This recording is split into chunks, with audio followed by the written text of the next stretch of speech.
Hi hello ನಮಸ್ಕಾರ. ಸಾಮಾನ್ಯ ಜ್ಞಾನ ಮತ್ತು ಸಂವಿಧಾನಕ್ಕೆ ಸಂಬಂಧಪಟ್ಟಿರುವಂತಹ ಟಾಪ್ 30 ಪ್ರಶ್ನೋತ್ತರ ಕಾರ್ಯಕ್ರಮಕ್ಕೆ ಸ್ವಾಗತ ಸುಸ್ವಾಗತ. ಈ ಒಂದು ಎಪಿಸೋಡ್ ಅನ್ನ ಸಂಪೂರ್ಣವಾಗಿ ನೋಡಿ. ಇಷ್ಟವಾದಲ್ಲಿ ಲೈಕ್ ಮಾಡಿ, ಶೇರ್ ಮಾಡಿ, ಕಮೆಂಟ್ ಮಾಡಿ.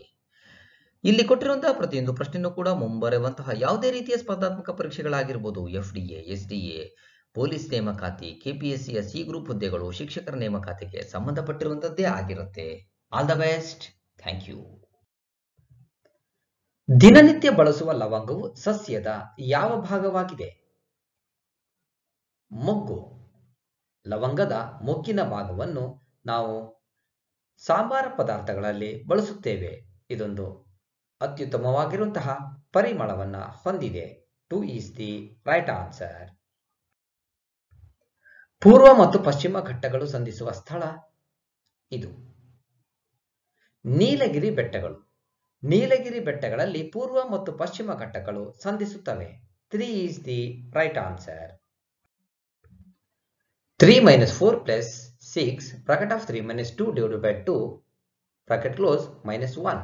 ಇದರ ಮೊತ್ತ ಎಷ್ಟು ಅಂತ ಕೇಳಿದ್ದಾರೆ. ಇದರ ಮೊತ್ತ 10. ಹೇಗೆ 10? ನಿಮಗೆ ಬಾಡ್ ಮಾಸ್ ರೂಲ್ಸ್ ಗೊತ್ತಿದೆ ಅಂತ ಅನ್ಕೊಂಡಿದ್ದೀನಿ. Bracket of division, multiplication, addition and subtraction. First ನೀವೇನ್ ಮಾಡಬೇಕು? ಬ್ರಾಕೆಟ್ ಅಂತ ತಗೊಳ್ಬೇಕು, ಆಮೇಲೆ ಡಿವಿಷನ್ ಮಾಡಬೇಕು, ಆಮೇಲೆ ಮಲ್ಟಿಪ್ಲಿಕೇಶನ್ ಮಾಡಬೇಕು, ಆಮೇಲೆ ಕೂಡಬೇಕು, ಆಮೇಲೆ ಕಳಿಬೇಕು. ಇದು ರೂಲ್ಸ್. ಈ ತರ ಮಾಡಿದಾಗ ಇಲ್ಲಿ 3 - 2 ಡಿವೈಡೆಡ್ ಬೈ 2, ಇಲ್ಲಿ 2ಗೆ ಲಾಸ ತೆಗಿರಿ, ಅಲ್ಲಿ ಉತ್ತರ 2 ಬರುತ್ತೆ. 6ರಲ್ಲಿ 12 ಆಗುತ್ತೆ. ನೀವು 12ರಲ್ಲಿ 1 ಕಳೀರಿ, 11 ಆಯ್ತು. 11ರಲ್ಲಿ 4 ಕಳೀರಿ, 7 ಬಂತು. 7 + 3 ಎಷ್ಟು? 10. 1 ಈಸ್ ದಿ ರೈಟ್ ಆನ್ಸರ್. ಈ ಕೆಳಗಿನವುಗಳಲ್ಲಿ ಯಾವುದು ಕಾರ್ಬನ್ನ ಬಹುರೂಪವಲ್ಲ? ಸತು. ಸತು ಅದು ಒಂದು ಲೋಹ, ಹಾಗಾಗಿ ಅದು ಕಾರ್ಬನ್ನ ಬಹುರೂಪವಲ್ಲ.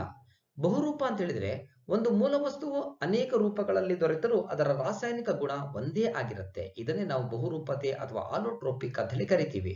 ವಜ್ರ, ಕಲ್ಲಿದ್ದಲು, ಗ್ರಾಫೈಟ್, ಕೋಕ್, ಗುಲರಿನ್, ಇದ್ದಿಲು, ಕಾಡಿಗೆ ಇವೆಲ್ಲವೂ ಕೂಡ ಕಾರ್ಬನ್ನ ಬಹುರೂಪಗಳೇ. So 4 is the right answer. ಶಾತವಾಹನರ ರಾಜಧಾನಿ ಪ್ರತಿಷ್ಠಾನ. ಶಾತವಾಹನರ ರಾಜಧಾನಿ ಪ್ರತಿಷ್ಠಾನ. 1 is the right answer. ಮುಖ್ಯ ಚುನಾವಣಾಧಿಕಾರಿಯನ್ನು ಯಾರು ನೇಮಿಸುತ್ತಾರೆ? ರಾಷ್ಟ್ರಪತಿಗಳು. ಮುಖ್ಯ ಚುನಾವಣಾಧಿಕಾರಿಯನ್ನು ರಾಷ್ಟ್ರಪತಿಗಳು ನೇಮಿಸುವರು. 2 is the right answer. ಹೊಯ್ಸಳರ ಶಿಲ್ಪಗಳು ಕಂಡುಬರುವುದು ಹಳೇಬೀಡಿನಲ್ಲಿ. ಹೊಯ್ಸಳರ ಶಿಲ್ಪಗಳು ಹಳೇಬೀಡಿನಲ್ಲಿ ಕಂಡುಬರುತ್ತದೆ. 2 ಈಸ್ ದಿ ರೈಟ್ ಆನ್ಸರ್. ಹುಮಾಯೂನನ ಗೋರಿ ಇರುವುದು ಎಲ್ಲಿ? ದೆಹಲಿ. ಹುಮಾಯೂನ್ನ ಗೋರಿಯನ್ನು ನಾವು ದೆಹಲಿಯಲ್ಲಿ ನೋಡಬಹುದು. 3 ಈಸ್ ದಿ ರೈಟ್ ಆನ್ಸರ್. ಮಾನವ ದೇಹದ ಅತಿದೊಡ್ಡ ಮೂಳೆ? ಫೀಮರ್. ಫೀಮರ್ ಅಂದ್ರೆ ತೊಡೆ ಮೂಳೆ. ಇದು ನಮ್ಮ ದೇಹದ ಅತ್ಯಂತ ದೊಡ್ಡದಾಗಿರುವಂತಹ ಮೂಳೆ. ಇನ್ನು ಅತಿ ಚಿಕ್ಕ ಮೂಳೆ ಅಂತಂದ್ರೆ ಕಿವಿಯು ಒಳಕಿವಿಯಲ್ಲಿರುವಂತಹ ಮೂಳೆ. So 1 is the right answer. ಹಾರುವ ಸಿಂಕ್ ಎಂದು ಯಾರನ್ನು ಕರೆಯುತ್ತಾರೆ? ಮಿಲ್ಕಾ ಸಿಂಗ್. ಹಾರುವ ಸಿಂಕ್ ಅಂತ ಹೇಳಿ ಮಿಲ್ಕಾ ಸಿಂಗ್ ಅವರನ್ನ ಕರೆಯುವರು. 1 ಈಸ್ ದಿ ರೈಟ್ ಆನ್ಸರ್. ಹಾಲಿನ ಸಾಂದ್ರತೆಯನ್ನು ಅಳೆಯುವ ಉಪಕರಣ ಯಾವುದು? ಲ್ಯಾಕ್ಟೋಮೀಟರ್. ಹಾಲಿನ ಸಾಂದ್ರತೆಯನ್ನು ಲ್ಯಾಕ್ಟೋಮೀಟರ್ನಿಂದ ಅಳೆಯುವರು. 2 is the right answer. Hydrometer ತೇವಾಂಶವನ್ನು ಅಳೆಯಲಿಕ್ಕೆ ಉಪಯೋಗಿಸ್ತಾರೆ. ಆಲ್ಟಿಮೀಟರ್ ಎತ್ತರವನ್ನು ಅಳೆಯಲಿಕ್ಕೆ ಉಪಯೋಗಿಸುವಂತಹ ಒಂದು ಉಪಕರಣವಾಗಿದೆ. ಕನ್ನಡ ಶಬ್ದಕೋಶ ರಚಿಸಿದ ವಿದೇಶಿ ವಿದ್ವಾಂಸ ಯಾರು? ಕಿಟೆಲ್. ಕನ್ನಡ ಶಬ್ದಕೋಶವನ್ನು ರಚಿಸಿದ ವಿದೇಶಿ ವಿದ್ವಾಂಸ ಕಿಟೆಲ್ ಅವರು. 1 ಈಸ್ ದಿ ರೈಟ್ ಆನ್ಸರ್. ಸದ್ವೈದ್ಯಶಾಲಾ ಎಂಬ ಪ್ರಸಿದ್ಧ ಆಯುರ್ವೇದೀಯ ವೈದ್ಯಕೀಯ ಉತ್ಪನ್ನಗಳ ತಯಾರಿಕೆ ಇರುವುದು ಎಲ್ಲಿ? ನಂಜನಗೂಡು. ನಂಜನಗೂಡಿನಲ್ಲಿ ಸದ್ವೈದ್ಯಶಾಲಾ ಎಂಬ ಪ್ರಸಿದ್ಧ ಆಯುರ್ವೇದೀಯ ವೈದ್ಯಕೀಯ ಉತ್ಪನ್ನಗಳ ತಯಾರಿಕೆ ಇದೆ. 1 is the right answer. Ninasam ಎಲ್ಲಿದೆ? ಹೆಗ್ಗೋಡು. ಶಿವಮೊಗ್ಗ ಜಿಲ್ಲೆಯ ಸಾಗರ ತಾಲೂಕಿನ ಹೆಗ್ಗೋಡಿನಲ್ಲಿ ನೀನಾಸಂ ಇದೆ. ನೀನಾಸಂ ಅಂದ್ರೆ ನೀಲಕಂಠ ನಾಟ್ಯ ಸಂಘ ಅಂತೇಳಿ ಅರ್ಥ. ಸೊ KV ಸುಬ್ಬಣ್ಣರವರು ಇದರ ಪ್ರತಿಷ್ಠಾಪಕರು. 1 is the right answer. Chipko ಚಳವಳಿ ಎಲ್ಲಿ ನಡೆಯಿತು? ಉತ್ತರ ಪ್ರದೇಶ. ಚಿಪ್ಕೋ ಚಳವಳಿ ನಡೆದಿದ್ದು ಉತ್ತರ ಪ್ರದೇಶದಲ್ಲಿ. 4 ಈಸ್ ದಿ ರೈಟ್ ಆನ್ಸರ್.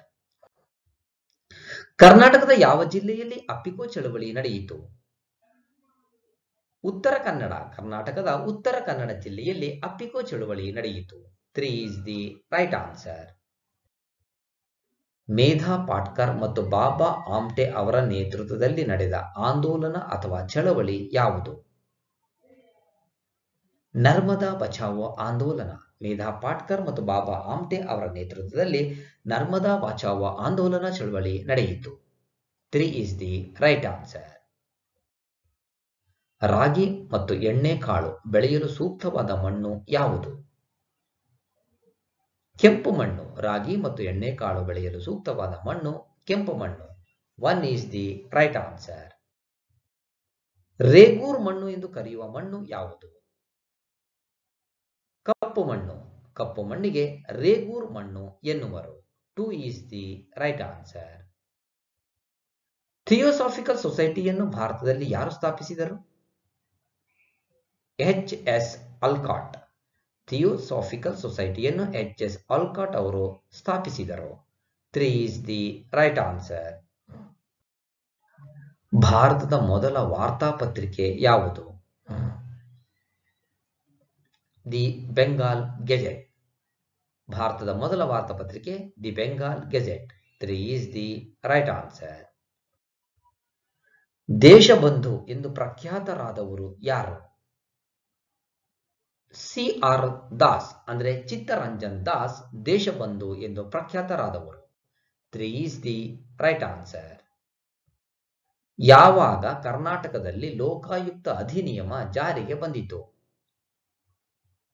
1986. 1986ರಲ್ಲಿ ಕರ್ನಾಟಕದಲ್ಲಿ ಲೋಕಾಯುಕ್ತ ಅಧಿನಿಯಮ ಜಾರಿಗೆ ಬಂತು. 1 ಈಸ್ ದಿ ರೈಟ್ ಆನ್ಸರ್. ನವೀಕರಿಸಲಾಗದ ಸಂಪನ್ಮೂಲ ಯಾವುದು? ಪಳೆಯುಳಿಕೆ ಇಂಧನ. ಪಳೆಯುಳಿಕೆ ಇಂಧನ ಅಂದ್ರೆ ಪೆಟ್ರೋಲಿಯಂ ಮತ್ತು ಕಲ್ಲಿದ್ದಲು, ಇವುಗಳನ್ನ ನಾವು ಪಳೆಯುಳಿಕೆ ಇಂಧನ ಅಂತ ಕರಿತೀವಿ. ಇದು ನವೀಕರಿಸಲಾಗದ ಸಂಪನ್ಮೂಲ. ಇನ್ನು ಅರಣ್ಯ, ಸೌರಶಕ್ತಿ, ವನ್ಯಜೀವಿ ಇವು ನವೀಕರಿಸಬಹುದಾದ ಸಂಪನ್ಮೂಲ. ಅಂದ್ರೆ ಎಷ್ಟೇ ಉಪಯೋಗಿಸಿದ್ರು ಕೂಡ ನಿರಂತರವಾಗಿನೂ ಕೂಡ ಬಳಸ್ತಾ ಇದ್ರು, ಒಂದಲ್ಲ ಒಂದು ದಿನ ಮುಗಿದು ಹೋದ್ರೆ ಅದನ್ನ ಪಳೆಯುಳಿಕೆ ಇಂಧನ ಅಂತ ಕರಿತೀವಿ. ಎಷ್ಟೇ ಬಳಸಿದ್ರು ಮುಗಿದು ಹೋಗದೇ ಇದ್ದರೆ ಅದನ್ನ ನವೀಕರಿಸಬಹುದಾದ ಸಂಪನ್ಮೂಲ ಅಂತೇಳಿ ಕರಿತೀವಿ. ಹಾಗಾಗಿ ಪಳೆಯುಳಿಕೆ ಇಂಧನ ನವೀಕರಿಸಲಾಗದ ಸಂಪನ್ಮೂಲವಾಗಿದೆ. 1 ಈಸ್ ದಿ ರೈಟ್ ಆನ್ಸರ್. 1992ರಲ್ಲಿ ದಿ ಇಂಟರ್ನ್ಯಾಷನಲ್ ಅರ್ತ್ ಸಮಿಟ್ ಎಲ್ಲಿ ನಡೆಯಿತು? ಬ್ರೆಜಿಲ್. 1992ರಲ್ಲಿ ದ ಇಂಟರ್ನ್ಯಾಷನಲ್ ಅರ್ತ್ ಸಮಿಟ್ ಬ್ರೆಜಿಲ್ನಲ್ಲಿ ನಡೆಯಿತು. 3 is the right answer. Bharat ಈ ಕೆಳಗಿನ ಯಾವ ಉತ್ಪನ್ನದ ಅತಿದೊಡ್ಡ ಉತ್ಪಾದಕ ಹಾಗೂ ಗ್ರಾಹಕ? ಧಾನ್ಯಗಳು. ಭಾರತ ಧಾನ್ಯಗಳ ಉತ್ಪನ್ನದ ಅತಿದೊಡ್ಡ ಉತ್ಪಾದಕ ಹಾಗೂ ಗ್ರಾಹಕ. 1 ಈಸ್ ದಿ ರೈಟ್ ಆನ್ಸರ್. ಮುಂಗಾರು ಬೆಳೆ ಯಾವುದು? ಕೊಟ್ಟಿರುವ ಆಯ್ಕೆಗಳ ಪ್ರಕಾರ ಭತ್ತ ಒಂದು ಮುಂಗಾರು ಬೆಳೆ. ಬೇಳೆಕಾಳು, ರಾಗಿ, ಹತ್ತಿ ಹಿಂಗಾರು ಬೆಳೆಗಳಾಗಿವೆ. 1 ಈಸ್ ದಿ ರೈಟ್ ಆನ್ಸರ್. ಬೆಳೆಗೆ ಈ ಕೆಳಗಿನ ಯಾವ ರೀತಿಯ ಸಹಾಯ ಬೆಲೆಯನ್ನು ಸರ್ಕಾರ ಘೋಷಿಸುತ್ತದೆ? ಕನಿಷ್ಠ ಸಹಾಯ ಬೆಲೆ. ಸರ್ಕಾರ ಬೆಳೆಗೆ ಕನಿಷ್ಠ ಸಹಾಯ ಬೆಲೆಯನ್ನ ಘೋಷಿಸುತ್ತದೆ. 2 is the right answer. Suffrage ಎಂಬ ಪದದ ಅರ್ಥ? ಮತದಾನದ ಹಕ್ಕು. ಸಫ್ರೇಜ್ ಅಂದರೆ ಮತದಾನದ ಹಕ್ಕು ಅಂತ ಹೇಳಿ ಅರ್ಥ. 1 is the right answer. Vande Mataram ಗೀತೆಯನ್ನ ರಚಿಸಿದವರು ಯಾರು? ಬಂಕಿಮಚಂದ್ರ ಚಟರ್ಜಿ. ವಂದೇ ಮಾತರಂ ಗೀತೆಯನ್ನು ರಚಿಸಿದ್ದು ಬಂಕಿಮಚಂದ್ರ ಚಟರ್ಜಿ ಅವರು. ಸಂಪೂರ್ಣವಾಗಿ ಈ ವಿಡಿಯೋವನ್ನು ನೋಡಿದ್ದಕ್ಕೆ ಮತ್ತೊಮ್ಮೆ ನಿಮಗೆ ಹೃತ್ಪೂರ್ವಕವಾಗಿರುವಂತಹ ಧನ್ಯವಾದಗಳು. All the best. Thank you.